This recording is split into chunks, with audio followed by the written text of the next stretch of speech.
Welcome everyone, and today we're going to be working with a Nexgrill 30-quart turkey fryer package. This basically is good for frying, for boiling, and this is first time around. Never done it, never used it. A friend of mine recommended frying turkey. I mentioned, hey, I'm not too crazy about turkey, and well, Thanksgiving is coming up, but she mentioned, hey, you gotta try fried turkey, you gotta make it fried. And what she said is just, I mean, there's, of course, I know there's probably so many recipes out there, but she said just put that turkey on salt water, just put the whole big container of salt, pour it on the water, put your turkey in there, just have it, just sip that for about 3-4 days, and then make sure you dry it up well, and then fry it. So for me, it's the first time, I've never done it, so I went ahead and purchased a fryer. So we're going to go through the whole process of putting it together, and also hopefully I'll be able to do it right and give you a good my own take on how it ended up being. So basically I went ahead and laid out all the parts that come in the package. I took them out already.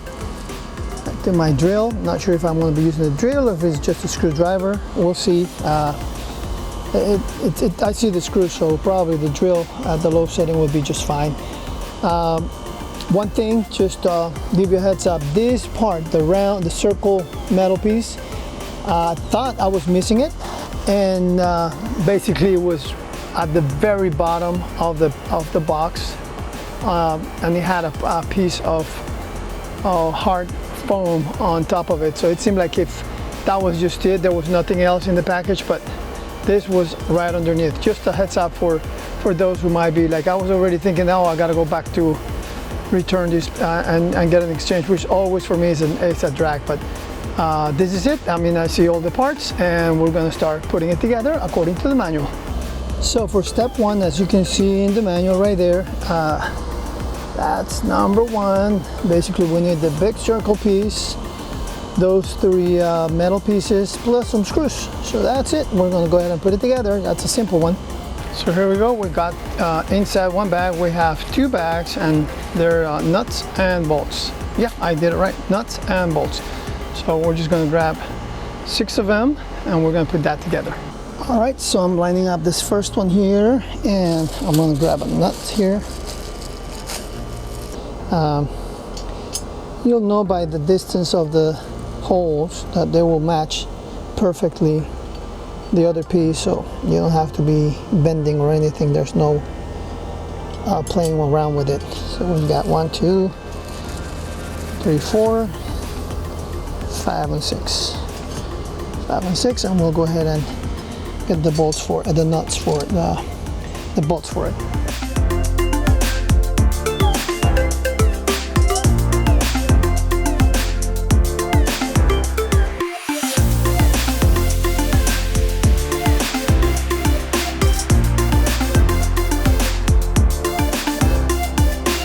And 5 and 6, that is.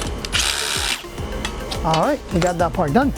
So step number 2, according to the manual, which is this one right here, it needs these metal pieces. They're going to be laid like that, like so. 1, 2, 3, and same thing. We're going to just put nuts and bolts on those. Now, so we grab 1, 2, 3. I guess is what we have. We can have one at a time. Oh, let me see. That goes. The screws go from the. Actually, it goes backwards. Yeah, it goes opposite yeah, that's because you're gonna have to tighten up the screw, and of course you won't be able to do it if you put it in the inside.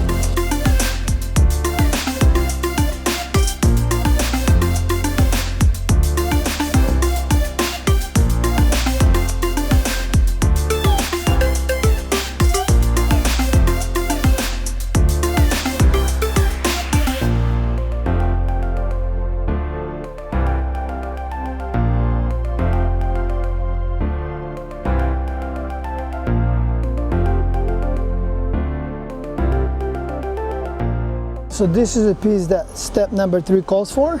So that also goes in that same frame that we're putting together right now. So here we go, and then see all the holes are taken except for this one. And according to the diagram, we look good. It should be, the bending here should be facing that way, and basically that actually makes a lot of sense because it kind of conforms to this piece that goes there, so it makes sense that it has to be that way. So same thing, screw goes on the outside.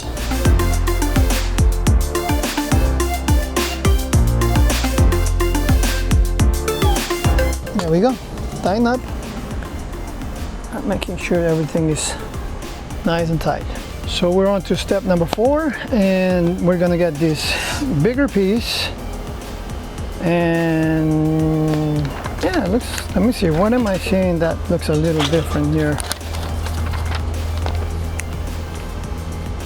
Oh, actually, I gotta move this out of the way. As you can see, I gotta move that out of the way, lay this one down flat, and this one's gonna be flipped over this way. Am I right? Yes, I am. So here we go. This, I gotta make sure they go on the outside.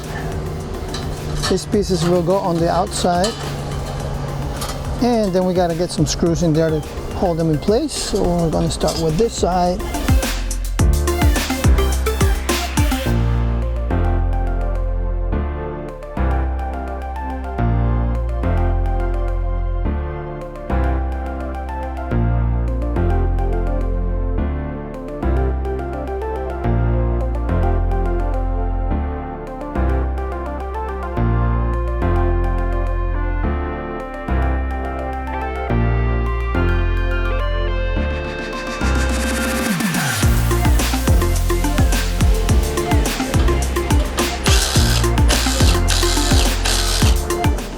That takes care of step number 4. So far I'm checking on the stability, the strength. Looks pretty sturdy. So that, I'm liking that. Remember, we're going to be putting here on top a big 30-quart pot full of oil and the turkey on top of that. So this has to be strong, sturdy, cannot be no wiggle or anything. So steps number 5 and 6 is all about putting together the actual gas line, and we're going to mount it on this metal structure right there. So that'll be our next step. Step number 5 has a piece here that I'm not seeing in the actual part that came with my kit. Seems like there's something that you had that should have been there and it gets pulled out. What am I missing? I seem to be missing something, but it's not like you poke a hole or so. I'm not sure. It doesn't look like anything that part is not even here, so it's just a little confusing. I'm just going to go ahead and put it together. All right, so step number 5 had me kind of scratching my head, and now I think I understand what's going on. This, what you see here, is this little piece here that basically, from what I'm gathering, I have to pull it out. I was trying to connect this, looking at the diagram in a little more detail, I can see that this goes actually here. All right, so I'm back. I actually had to search, and I found actually another YouTube video for a different model, not even same brand, but they use the same parts. So basically, we're right on this one. Guy mentions this doesn't have to be sealed or anything. So basically, he says just leave about 3 threads. This is same thing. He went through the research, so I'll try to find the link again, and I'll put him there to, you know, give him credit for that. But basically, just leave about 3 thread count there of space, and that way, I mean, it's loose like this. It was kind of like annoying for me, and not just annoying, but I was like thinking about safety. There's going to be gas leaking out of here or what, but no, that's the way that it's intended to be. So that's done already, and we're going to go ahead and continue with the rest of it. All right, step number 7. So you see a screw here underneath the actual burner. We're going to remove that screw, and we're going to go ahead and mount the burner.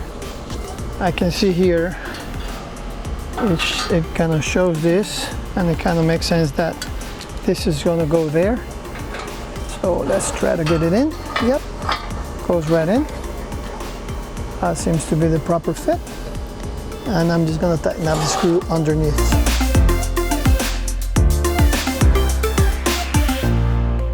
So moving on to step number 9, just so you know, we didn't skip a step. Basically, step number 7 is just remove the screw from the bottom of the burner over here, and then step number 8 is actually mount that burner over on the actual stand, and put back the screw that we just removed.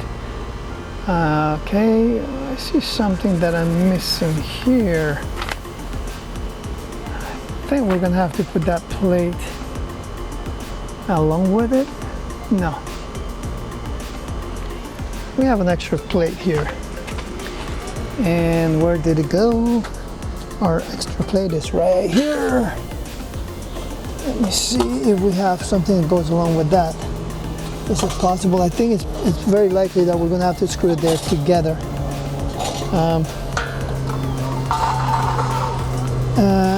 I'm just looking through the instructions. Yep. I'm glad I actually showed this other gentleman, because this is basically a fire, kind of like a heat sink, not a heat sink, but just keeps the heat from transferring too much towards the bottom, burning, you know, or just putting out unnecessary heat underneath the surface. But this is what I'm doing. Again, I'm going to unscrew this. Seems like apparently I'll have to put that along. Again, the instructions don't seem, they're not the best. I think they could use some words for these very specific things. These don't seem to have any clear instruction, or even looking at the graphics. If I had not seen this other video from this other gentleman that was doing another brand and so on, but now I was able to understand that this is meant to be here, and well, we're gonna, at the end, when I tighten these things up, I'll confirm. But this piece has to go underneath and nicely tightened. It got a little loose. I guess I moved it a little bit. Anyhow, we're moving on to step number 9, which basically is going to call for us to screw these onto the piece here. So back again, we're going to need some of the screws, and they go down here where you can screw to it. So you don't need to use another one like this. You just screw into the piece, and this is actually the gas regulator, I guess, and this is the piece that starts up the spark to get the fire going. So that's that. I'm gonna go ahead and tighten it up. That's 2 pieces there, and 2. And I know that we have this one piece. I haven't found out where it goes yet for this one. We'll find out in just a second. All right, we're on to step number 10, and basically we're going to put the rails that are going to hold the pot in place, prevent it from sliding, just to give it some stability as well. And we'll do the same thing. We get 2 screws here.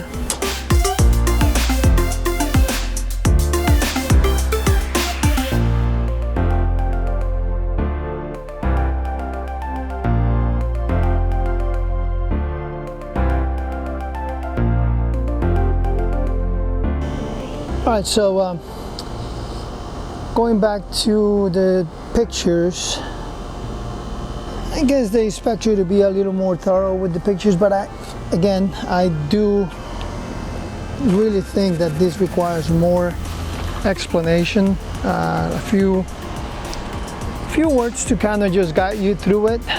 Same thing, I showed this in the other video that I saw. Again, different brand, different location, but I knew that this had to be somewhere near the burner. So we're talking about this little metal piece here. It's got to go near the burner because this is where the gas is going to be basically coming out, and this is going to be actually the spark. So this has to start up the fire. And going back on number 7, step number 7 here, it kind of shows it. That's actually step number 7.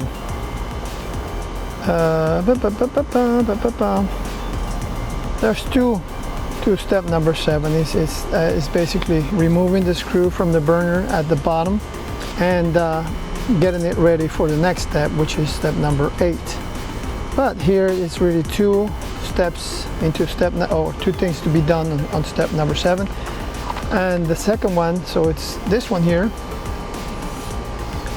and this one here, which is remove it from the bottom of this piece and getting it ready for step number 8. And step number 7, you have this, which is going to be actually the spark, and it shows you the picture. But again, I think for a lot of the newbies like me, it's not an obvious thing. This is something more than that someone that has put this together before or seen this thing working before. So just be careful, and I guess that's why I'm making this video. So I'm gonna go ahead and tighten up things. Some of these I have to tighten up using this wrench. So here we go, going back down here. I'll make sure nothing is loose. So that's how it looks underneath. I had to tighten these up. You'll see there's an actual hole there. That was bugging me because I didn't see the use for it. But actually underneath there's a little part that kind of comes out from the bottom of the burner itself. That basically it's made so that this other piece, the metal piece here that I'm flapping right there, it kind of becomes more stable. It's not just the screw holding it, but a little hole there that kind of helps out, just keep it in place. So that's that. So here we go. We're at the last 2 steps, steps number 11 and 12. Basically that's just mounting the thermometer on the pot, and number 12 is just covering the pot. So we'll do that when we actually do our video of the actual turkey frying. All right, so for now everything is in place, looking good. This is the side that's going to go with the gas cylinder, and we're just gonna stop at this point. But this is it. Again, I thought this was going to be a much simpler setup or way to put it together, but I proved me wrong. I think, or I hope this video helps some of the others out there. Again, it's all about reading the instructions or looking at the instructions. In this case, it's more visual than steps. There are no steps, written steps, which I think for this one it should be a little of both. I mean, the images are good, I gotta give it to you, but for someone that has not done this or seen this before, it doesn't click. So some words there, not a whole lot, would really help out. All right, so we're done with this video, and we'll talk later. Please leave your comments, your suggestions. Remember, these videos are done with the purpose of helping out and just we can together help out others to enjoy this or be encouraged to do it and to have a probably easier assembly process. Okay, all right, we'll talk later.